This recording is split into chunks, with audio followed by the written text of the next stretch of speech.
Well, the war in Ukraine has a dark side, not just the 600,000 dead, of course, young men who were forced to fight in Zelensky's war, not just all the child trafficking going on in Ukraine, not just the baby making factories in Ukraine. Didn't hear about that? Yeah, those are real, by the way. We've covered it.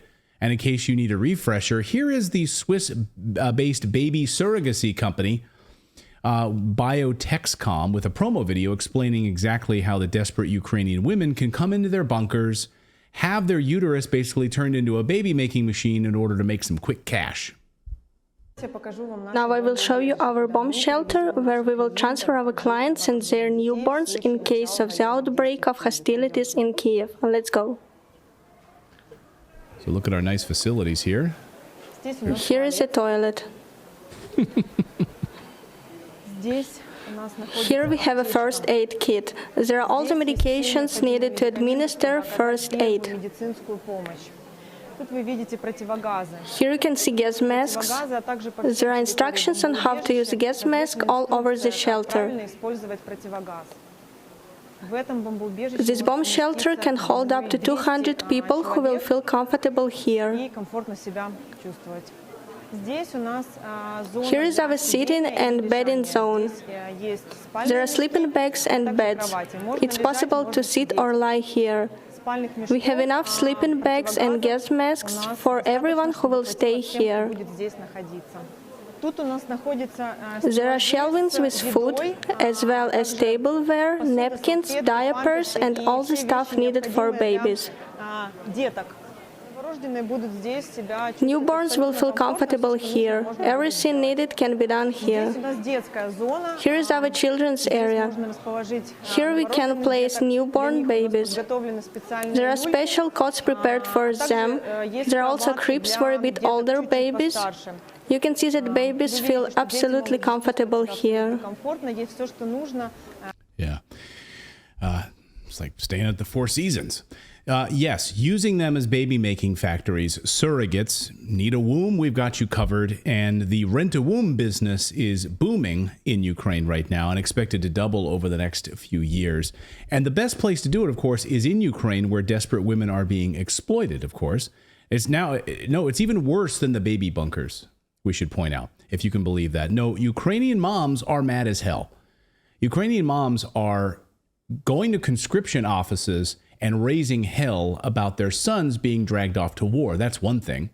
Of course, the mainstream media won't show you those videos. Those are astonishing to see all of these moms fighting back. But they are fed up and they want answers as to who's been harvesting the organs of their sons and their husbands. Who died on the battlefield after they were conscripted and thrown into the meat grinder? These Ukrainian women are demanding that the authorities hand over the information on who harvested the organs from their dead husbands and their dead sons. When they received their bodies, there were surgical marks and surgical removal of their organs. Oh my God. Sold off on the black market. Here's the original Ukrainian audio of moms protesting in Kiev, and then I'm going to play the English version. Пишем, скривають, інформація удаляється. Ми зробимо афішу на весь Київ, на всі города. І не ми одні, нас 11 закатованих ребят, які повернулися без органів. Без органів! Я можу відповідати? Да. Now, here's the just an English quick translation of this, so you can hear some of this. We write, we hide, the information is deleted. We will make a poster for all of Kyiv, for all cities. And we're not alone. We are 11 tortured boys who returned without organs. Without organs. Can I answer? Да. Oh. I mean, it's hers. She made it in her body. Yeah. Those organs were made. And her son is dead now. Yeah. And someone robbed her son's organs. That were made inside of her. Yeah. So they're hers. They belong to her. She has a right to know. Where are my son's organs missing from his dead body? Or worse yet, where's my son's kidney? He's still alive. Oh, no. So when you're operating on him, also taking out organs of people who are still alive under sedation, who were harmed, injured on the battlefield, or down and out for a number of days. They wake up, oh, there's happens to be some organs missing. Now, you'll remember Zelensky signed a law that lets Ukrainians harvest organs without consent. And at the time, Ukrainians were flipping out about this. Ukrainians were pissed. Ukrainians took to social media and they're like, what in the hell? Really? Without our consent, you could just take our organs? Yes, Zelensky signed that law. Ukrainian soldiers literally more profitable dead than alive to the Zelensky government because they can sell off those organs and make a lot of money per soldier. I mean, organs are very expensive on the black market. How is that possible, you ask? Well, listen as these women explain Zelensky's law, which simplifies the transplant system. And now this is in place for about almost 2 years now. This new law has been in place. And it lets Ukrainians harvest organs without your consent. So the people that are rounded up, taken to these hospitals, they've been bombed, doesn't matter. You may or may not have your organs when you wake up. Listen to these women explain. Власти против своей страны. На примере детей. Это трансплантология. Первый закон, который принимает Верховная Рада, о том, что сносятся все барьеры, которые ведут к трансплантологии органов. То есть все возможные согласия, которые были так или иначе учтены, родственники и так далее, просто выносятся за скобки. То есть расширяется возможность для такой неограниченной преступной деятельности. Второе, что они делают. Они приглашают иностранные компании трансплантологические. И третье, что они делают, как вы думаете? Они вводят налоговые льготы для них. Для кого это правительство работает? Уважаемые коллеги, вот то, что мы видим и говорим сегодня о ценностях, это не просто красивые картинки. Now you may be asking yourself, as many of you are asking in the chat, well, who's buying them? Well, a lot of rich people are. And, we don't have the exact numbers, okay? We don't have the exact numbers, and it's hard to really track it. But you can start to put pieces together, as I've been doing over the past number of days. And there are certain countries, let's just say in the Middle East, that do not believe in being organ donors, okay? Only 14% of the population in certain countries believe in organ donation, okay? But then when you need an organ donated to you, you have to leave that country. You have to go elsewhere because no one in your country has an organ available for you. See how this works? So your country, you don't believe in organ donation in your country until it comes time to need a kidney. And you're like, oh, crap, now I got to go to Ukraine. I got to go to the United States. I got to go out of the country where I live because I need an organ, and I'll pay top dollar. Now, Israel, a number of years ago, passed a law in the Knesset that banned, because apparently, you can look it up. You can look it up in the Knesset if you like. There were too many people leaving the country and buying black market organs. This is true. And the Knesset actually passed a law that stopped that. Said, no, we're not going to subsidize. We're not going to provide health care if you're basically going off the books in order to get organs. And it's not just Israel. It happens all over the world. And so it's hard to track exactly where these organs are going specifically, but we're working on it. But just to say, you have to think about the supply and demand. And where are the countries that don't believe in organ donation to begin with? They're going to need them when they suddenly need an organ, right? It is a supply and demand issue right now. And now the United States is doing, over 40,000 organ transplants per year. It's exploded. It's a huge business, though. And as we covered last year, Russian reports found some disgusting revelations. Organ harvesting business on front lines in Ukraine. Information on organ harvesting in Ukraine nowadays deserves attention and requires urgent internal efforts on monitoring and taking relevant measures.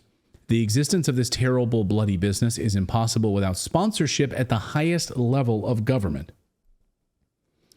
According to the spokeswoman, the authorities of the Donetsk People's Republic have information on Ukrainian nationalists illegally harvesting biological materials from POWs, locals, and wounded Ukrainian soldiers, according to existing data. Now, here in this is a this is a Russian report saying they're illegally harvesting. But as you recall, Zelensky signed a law that makes it non-consensual. So it's not really illegal anymore.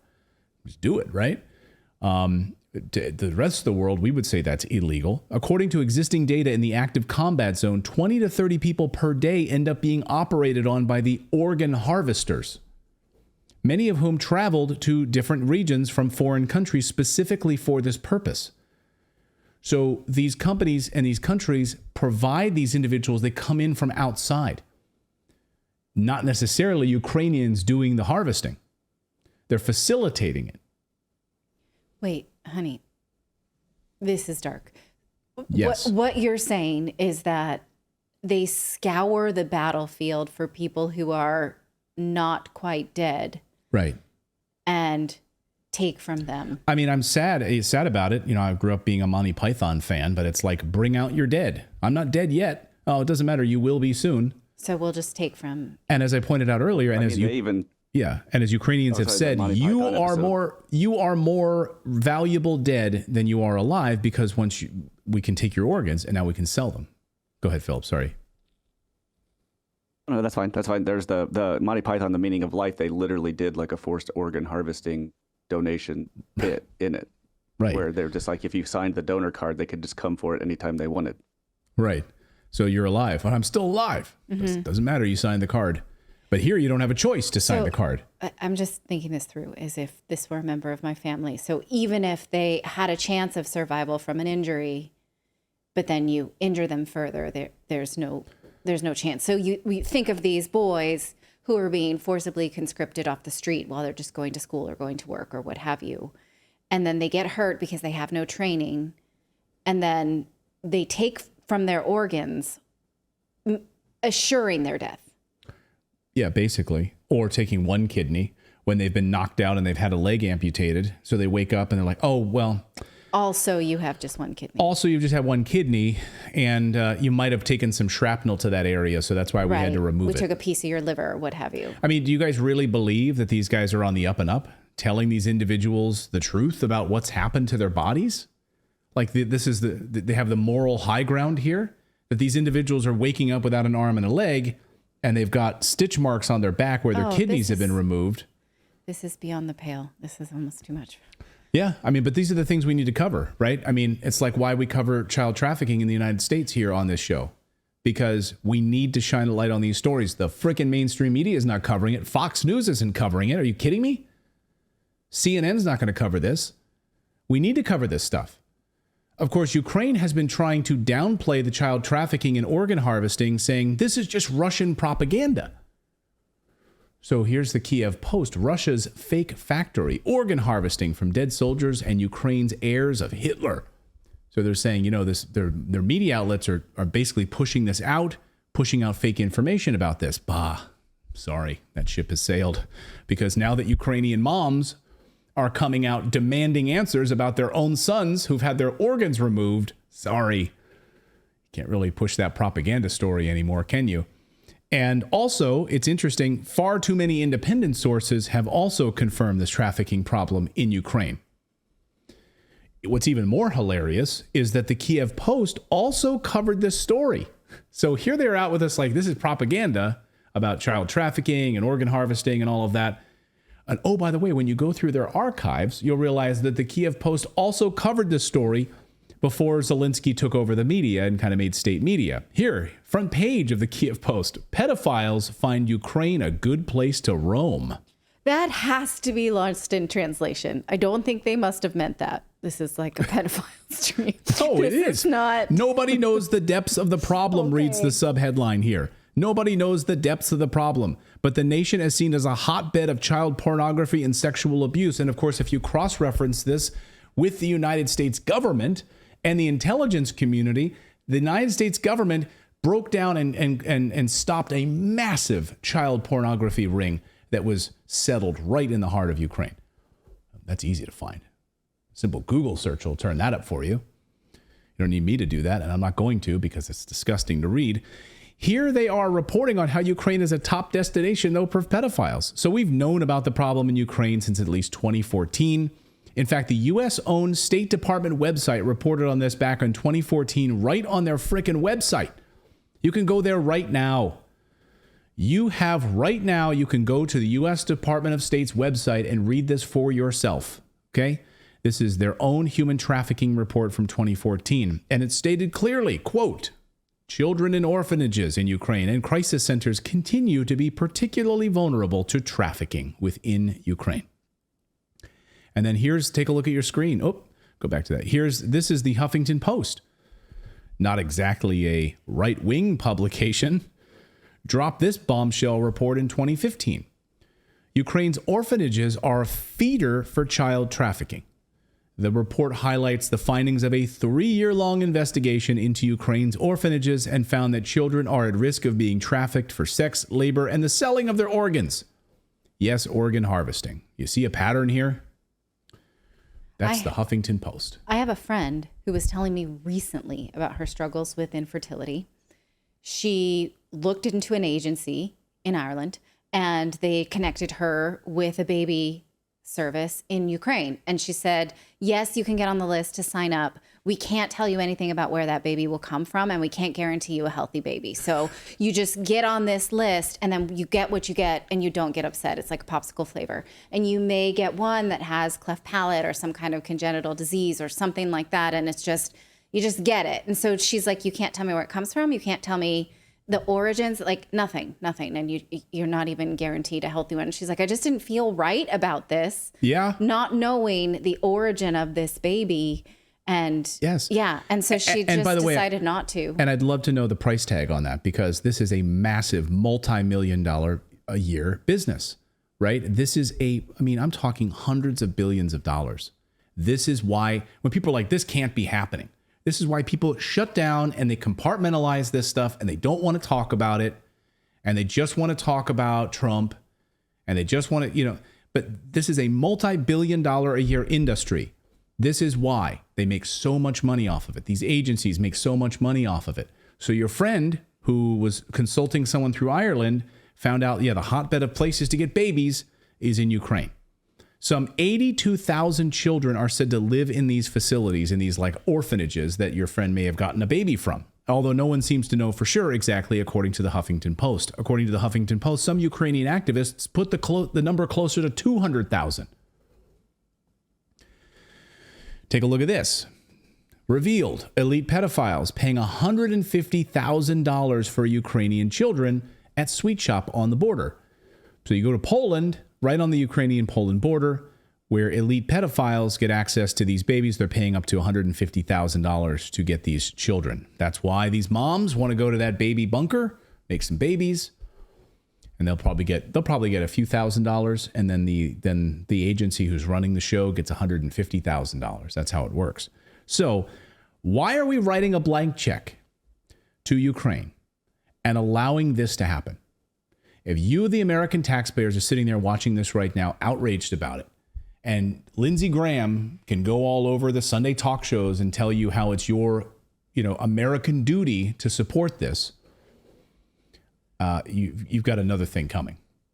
Why are we writing a blank check to these people? As ex-CIA agent Larry Johnson just told the judge, Western Bloc countries will continue to invest in Ukraine because they are interested in the flow of children who are used for child trafficking and organ transplants. Listen. Remember, we've got reports coming out of Ukraine that children are being trafficked by the West, that they're being used for both sex, they're being used for harvesting organs. It's not isolated reports. They're very credible reports on this. And you come back and look at, why is the United States so heavily invested in Ukraine? Because it's not because we're there to, quote, uphold democracy. If we're there to uphold democracy, we'd be attacking Ukraine. Let that sink in for a second. If we were there to uphold democracy, this is not the bastion of democracy. It's the exact opposite. It's evil and it's disgusting. And we'd be attacking them.